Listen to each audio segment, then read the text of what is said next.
그런 말이 있잖아요. 초고는 쓰레기다. 가운데 분이 그럼 이제 시작할게요 이러고 자는 거예요. 그때는 너무 딱딱한 거예요. 이제 자기소개서 먼저 이야기하면 좋을 것 같아요. 혹시 언제부터 작성을 시작하셨나요? 저는 3학년 1학기 기말고사 딱 끝나고 내신이 끝났다는 생각에 좀 뒤숭숭할 때 그때 좀 마음을 잡으려고 시작한 것 같아요. 저는 그때 마음의 갈피를 못 잡고 좀 방황하다가 8월 말쯤에 시작을 했어요. 저는 되게 늦게 시작한 편이거든요. 그래서 3주 동안에 진짜 몇 번 갈아엎고 그러면서 좀 스트레스도 많이 받고 그랬던 것 같아요. 그래서 저는 내신 끝나자마자 바로 시작하는 걸 추천드려요. 네. 그 시기가 약간 커다란 것들이 있는 시기잖아요. 시간 배분을 한 어느 정도 두고 자기소개서 작성을 하셨나요?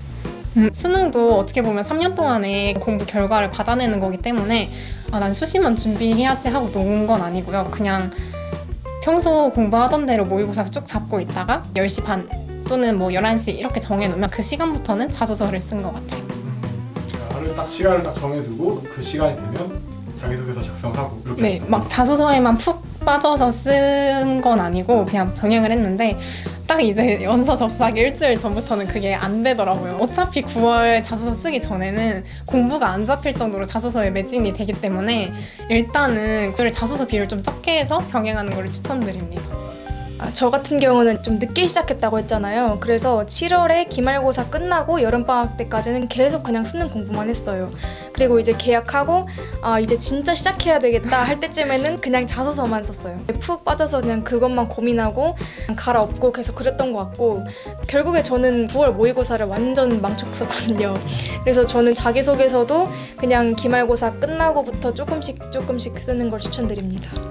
그리고 자소서 쓸 때 어차피 나중에 갈아엎는 것도 너무 익숙해지잖아요. 그래서 갈아엎는 걸 절대 두려워하지 말고 어떻게든 고치려기보다는 새로 한번 써보는 것도 막 너무 무서워하거나 두려워하지 않으셨으면 좋겠어요. 네, 맞아요. 그런 말이 있잖아요. 초고는 쓰레기다. 첫 번째 쓴 글을 절대 원서 접수 때까지 그걸 가져가지 않거든요. 그래서 그냥 갈아엎고 그러면서 좀 감도 잡히고 그러는 것 같아요. 그리고 절대 자소서 쓰기 시작 전에 잘된 자소서를 읽어보려고 하면 안 되는 것 같아요. 너무 잘된 자소서들의 그 좋은 문장들이 딱 머리에 박혀서 맞아. 계속 내가 쓴 문장이랑 그 문장이랑 비교하게 되고 그 사람 소재가 너무 좋으니까 비슷한 거를 찾으려고 하게 되는데 충분히 본인 생기부나 그런 거 보면서 본인만의 개성을 살릴 수 있는 걸 찾을 수 있는데 잘된 거를 보게 되면 그게 막히니까 최대한 보지 않는 걸 추천드립니다. 저는 합격생 자소서를 좀 많이 봤는데 이게 사람마다 다른 걸로. 네. 근데 저도 약간 이런 걸 느껴서 저는 쓰기 중반부터 제가 키워드를 잡고 쓰고 나서 그걸 봐가지고 좀 그런 건 덜했던 것 같은데 아무래도 확실히 그게 꽂히는 게 있어요. 이 사람들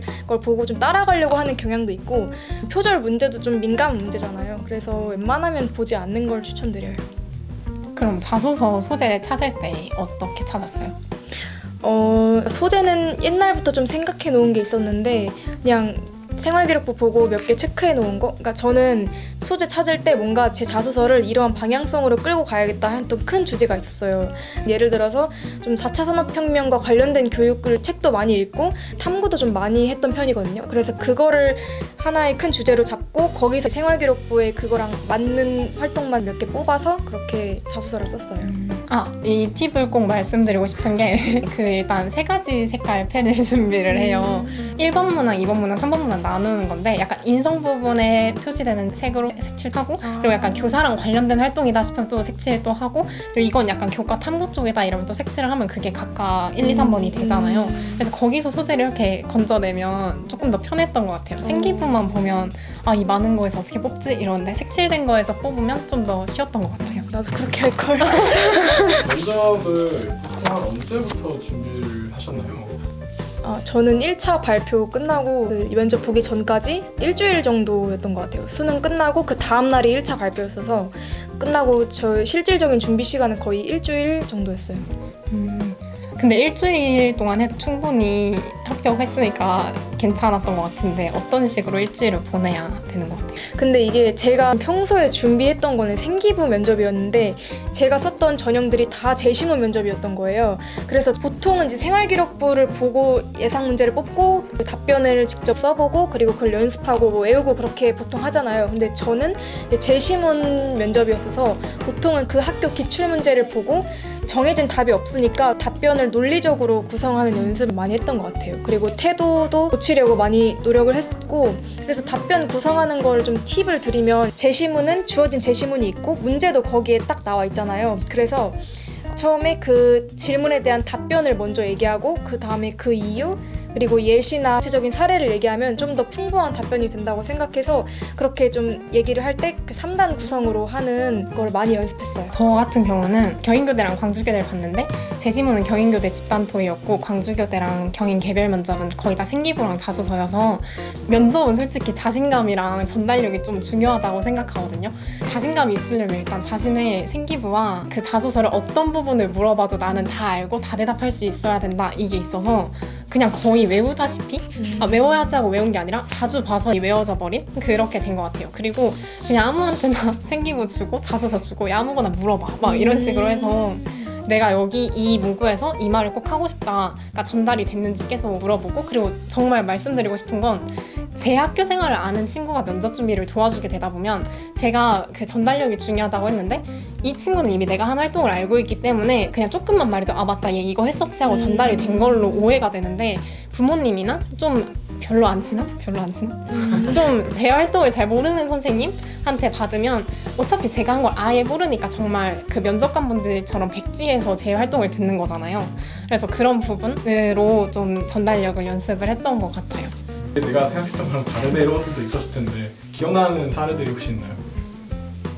저는 일단 면접하면은 되게 형식적이고 되게 딱딱하고 이거를 생각하고 첫 광주교대 면접을 딱 들어왔는데 너무 막 교회 목사님처럼 편안하게 막 어디서 오셨어요? 막 아침 먹었어요? 막 이러시는 거예요. 그래서 일단 긴장이 풀렸는데 가운데 분이 그럼 이제 시작할게요 하고 딱 펜을 내려놓으시더니 이러고 자는 거예요.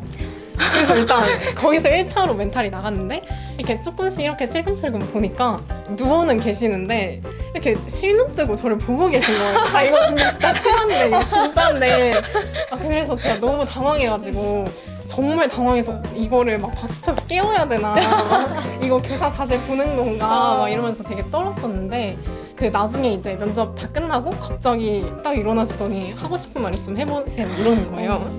그래서 약간 면접 그게 무조건 딱딱하다거나 그런 건 아닌 것 같고 학교마다 좀 분위기가 있는 것 같아요. 자, 그러면 이제 예언님은 혹시 기억에 남는 저는 하루에 면접을 2개를 본 날이 있는데 서울교대를 오전에 보고 오후에 경인교대를 보러 갔어요. 근데 서울교대는 너무 딱딱한 거예요. 다른 대기하는 면접 보는 친구들의 그런 숨소리까지 다 들릴 정도로 대기실이 되게 조용했고, 그리고 그 앞에 면접 소리가 안 들리게 하려고 막 헤드셋 같은 거 주고 되게 철저하게 했단 말이에요. 근데 이제 오후에 경인교대를 왔는데 이제 개인 면접을 할 때 기다리잖아요. 근데 뭐 헤드셋 이런 것도 없고 그냥 기다리게 해요. 근데 그 제가 보는 면접 보사장 앞에서 막 교수님들의 웃음소리가 들리는 거예요. 되게 화기애애하게. 그래서 저는 그때 좀 긴장이 풀렸었던 것 같고, 경인교대는 되게 생기부를 꼼꼼하게 본다고 알고 있었는데 이제 물어보셨던 질문들도 굉장히 쉬운 질문들이었고 좀 나올 줄 몰랐던 질문들도 있었는데 분위기도 일단 되게 편했고, 그래서 저도 막 교수님들이 웃으실 때 막 저도 맘 놓고 웃었던 그런 기억이 납니다. 하시고 싶은 말 한마디씩 좀 부탁드려도 될까요? 저는 고3 학생들에게 해주고 싶은 말이 따로 있고 고1, 2 학생들한테 해주고 싶은 말이 따로 있는데, 가장 먼저 이제 입시를 가장 눈앞에 둔 고3 학생들한테 해주고 싶은 말은 자기 자신을 너무 깎아내리지 말라는 거예요. 왜냐면 이 시기에는 아무리 친한 친구가 너 합격할 거야 이렇게 얘기를 해주고 부모님이나 선생님이 잘 될 거라고 응원을 해줘도 그 시기에는 진짜 귀에 들어오는 게 아무것도 없어요. 그래서 결국에 믿을 건 자기 자신뿐이고, 그러니까 자기가 자기를 믿지 않으면 원래 할 수 있는 능력치보다 훨씬 적게 나오는 거니까 좀 자기 자신을 보듬어주고 다독일 필요가 있는 것 같아요. 남과 비교하면서 너무 몰아세우려고 하지 말고 좀 자기 자신을 되돌아보고 자기한테만큼은 좀 따뜻하게 해줬으면 좋겠다는 생각이에요. 그리고 고1, 2 학생들한테는 일단 좀 책을 많이 읽는 걸 추천드리고 싶어요. 아까 제가 독서의 중요성을 좀 말씀드리긴 했는데 독서는 진짜 어느 분야에서도 사용될 수 있고 그냥 그런 지식적인 것뿐만 아니라 사고력에도 도움이 되고 결국 뭐 내신하고 수능과도 관련이 있는 거니까 평소에 독서 많이 하고 그리고 학교 활동, 다양한 활동에 좀 많이 참여하면서 경험도 많이 해보는 걸 추천드리고 내신도 꼭 놓지 말고 끝까지 챙기세요. 그러니까 너무 빨리 포기하려고 하지 않으셨으면 좋겠어요. 노력이라는 게 이번 기말고사 나 진짜 엄청 열심히 하고 할 수 있는 거 다 했는데 못 나왔어.